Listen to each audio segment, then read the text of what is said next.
He calls his new base the City of David. We know it by another name, Jerusalem.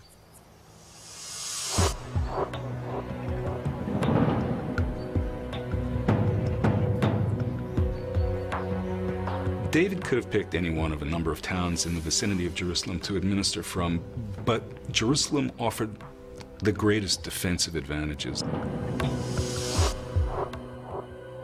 This was an area from which you could unite two populations, and therefore it was a strategic location to hold and operate from. But the city was under the control of a hostile people, the Jebusites. And it was never going to be an easy conquest. Jerusalem was a pretty difficult place to capture. High citadel, strong walls, determined defenders. David is determined to get it. He has got to think his way inside it. Blockade would be terribly long drawn out. Frontal attack would be ruinously expensive in manpower and would demoralize the Israelites. So David looks at the site and thinks, how am I going to get into it? Is there some way up onto the citadel mount other than charging at the gates?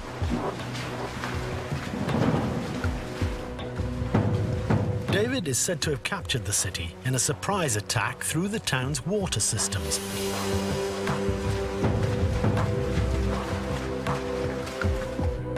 And then turned it into a great city full of splendor.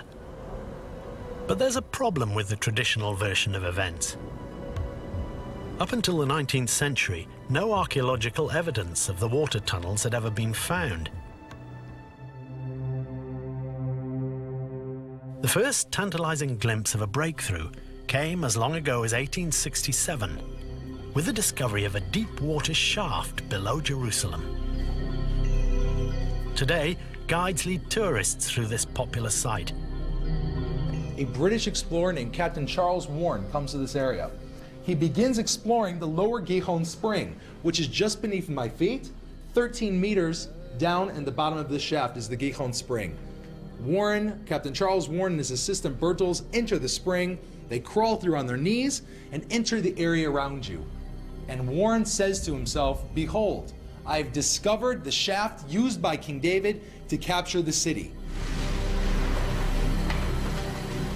An exciting discovery, but with a problem. No one could date the tunnel. The pottery fragments needed for dating had been accidentally lost.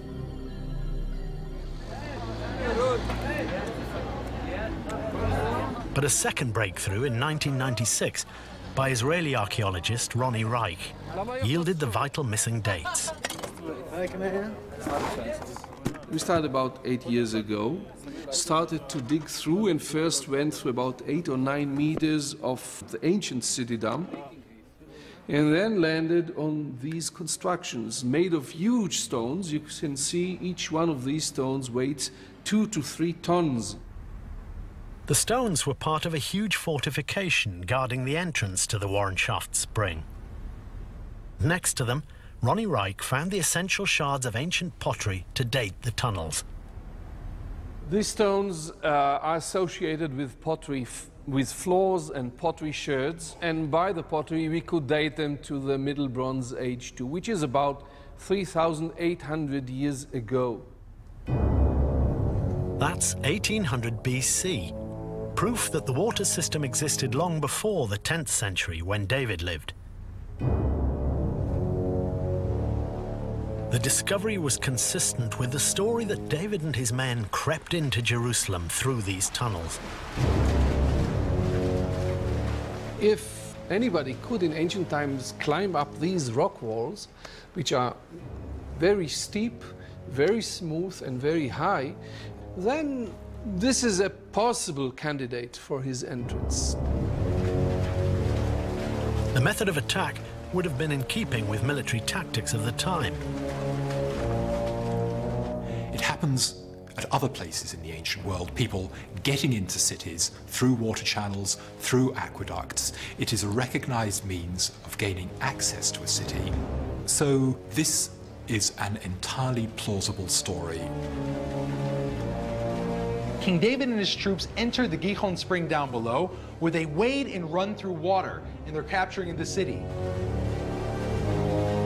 They climb up a vertical shaft into the tunnel we're standing in now, and now they run up the last bit of stairs, entering into the middle of the enemy city. They go up to the guards at the gate, cut their throats, open the gates, and a few attachments of Israelite troops enter the city.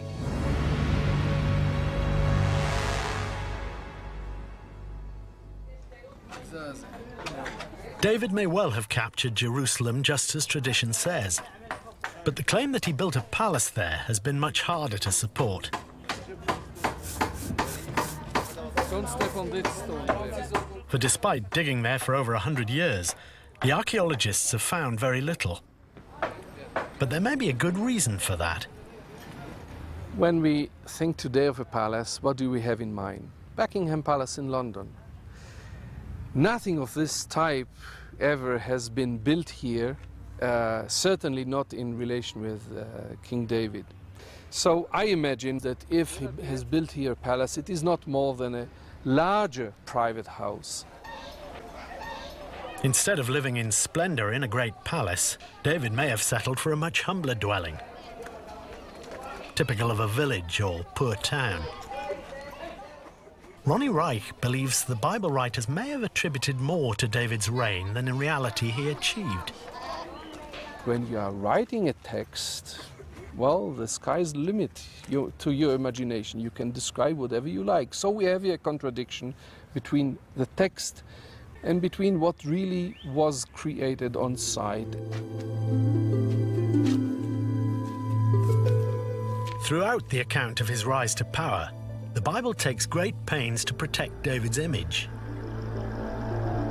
But once he arrives in Jerusalem and becomes king of a unified Israel, the tone changes. For the first time, the Bible is surprisingly open about a major scandal. A mystery scholars are only now beginning to unravel.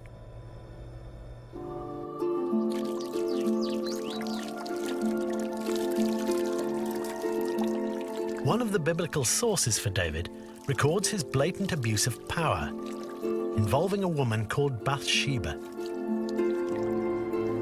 David is at the height of his power, and he's up on the palace wall one evening, and he looks out, and there below him is this beautiful visage, this Bathsheba, in her afternoon bath.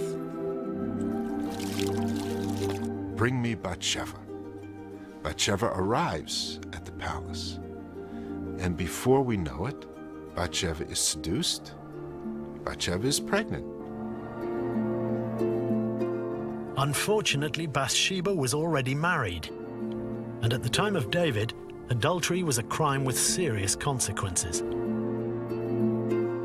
Not only is David in a dicey situation because of his adultery with Bathsheba, but Bathsheba's in a dicey situation. If she has clearly committed adultery, and it is clearly proven, she's in a terrible predicament because she can be stoned to death. The Bible is also frank about the way David deals with Bathsheba's husband.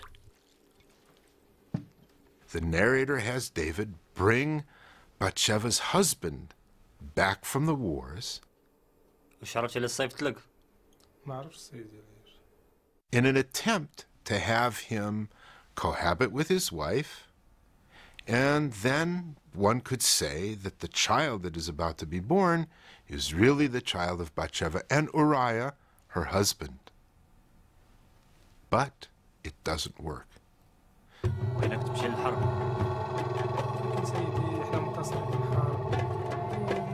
Uriah refuses to sleep with Bathsheba while his troops are still out in the field.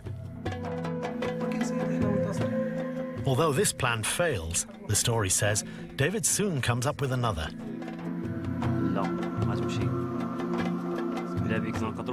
David sends Uriah back to his troops with a letter to the other officers there, telling them to put Uriah at the forefront of the battle to make sure that he's killed in battle. And this happens.